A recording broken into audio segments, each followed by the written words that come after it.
I'm a very sentimental person, terribly so. I'm the type of person who keeps a little umbrella from a drink I had while I was on a date with a friend. And things were good, life, just so I could hold it and relive that experience. I guess it's something that I've kind of always known. But then there's a lot of things in my life I've been trying to get over. A lot of hurt and the likes. I couldn't figure out why, it seemed like I was getting better, and then for some reason I just couldn't let go of these things. I mean, I've created a lot of things in those states. It's become apparent that I need to let go of these things by not having paintings created while I was in that frame of mind, just staring at me in my room. And the sentimentality of it remains. I don't want to let go of these paintings. So I have been fighting it. I've been pushing it forward as much as I can. But I can't do that anymore because I want to be better, I want to grow. So at first I thought about burning it, and I do not have the spirit to burn them. But like God replaces the old with the new. I guess that's it. That's my answer, So it's going to be symbolic to me. It's an instruction, honestly, but it's going to also be symbolic.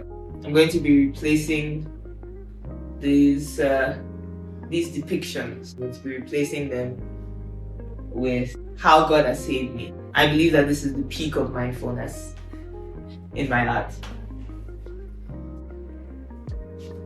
It was the same thing with this piece. It's not finished yet.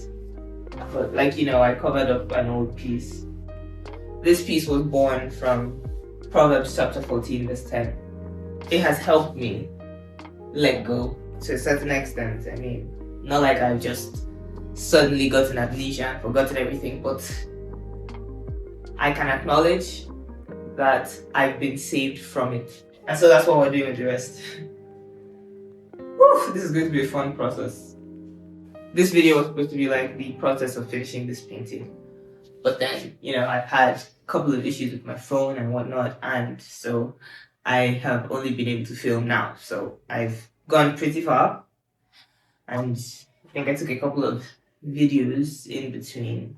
I've always kind of believed that it's my duty to make sure that every feeling just doesn't go invalidated. For someone who preaches balance a lot, it's evident that I also need a couple classes, because I've come to realize that doing that on an extreme plane is just going to end up with people taking advantage of the fact that they know that even if you have done absolutely wrong, they can always come to you for you to apologize. Even if not for your wrongdoing, you can apologize for just them feeling that way, It's going to be abused so much. This episode of Being Mindful is about letting go of things tying you to your past, whether it be people, whether it be paintings. For a healing to happen, I'm going to have to focus instead on the good, the things, the people that have never failed you. Because, if the truth be told, who is more worthy of all that attention, of all that, time, effort, if not the people who are doing the same to you? And they're so easy to overlook because they are very reliable, and you just know they're always going to be there, So this is also about changing focus to the people, to the one who never fails.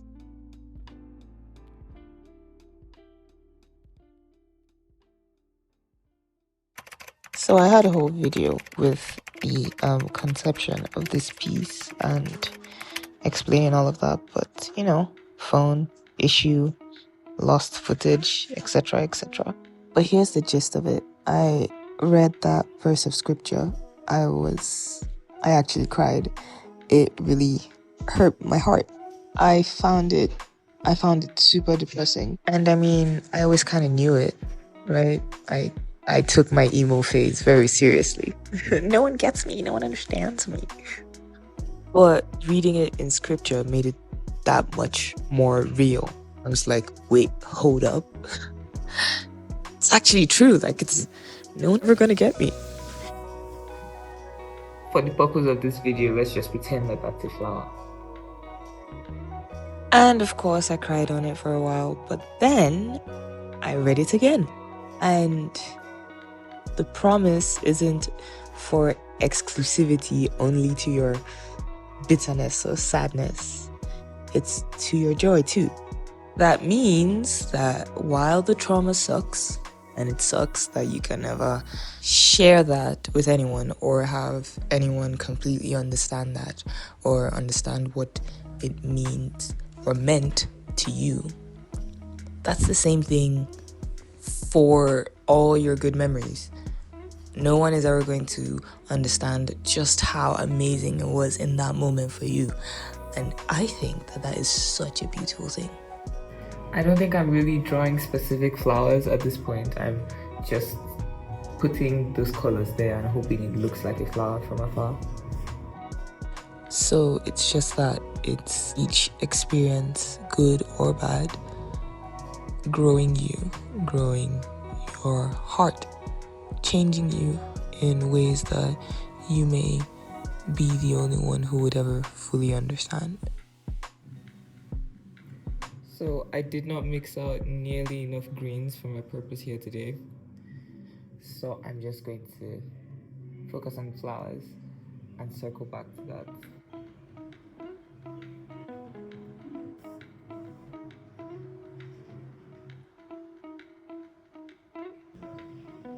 Now, considering the fact that I can't or I don't know how for sure to like paint flowers, I probably should get a reference and stuff.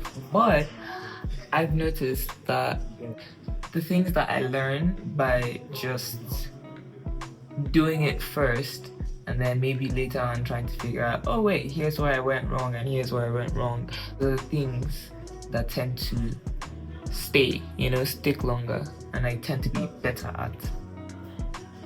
Or I just mess up this painting with like horrible flowers, but whichever way.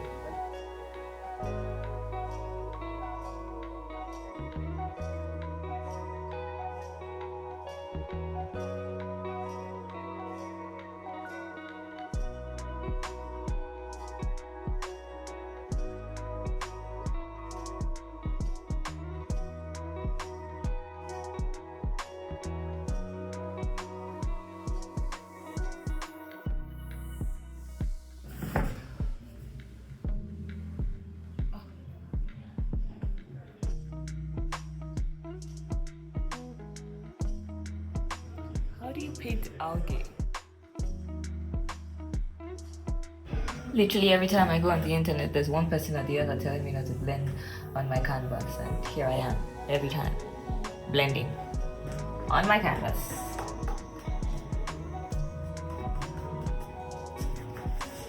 If it isn't broken, don't fix it. You, maybe the answer something. So I don't know what I'm doing, I don't know if you can tell, but I'm doing it anyway.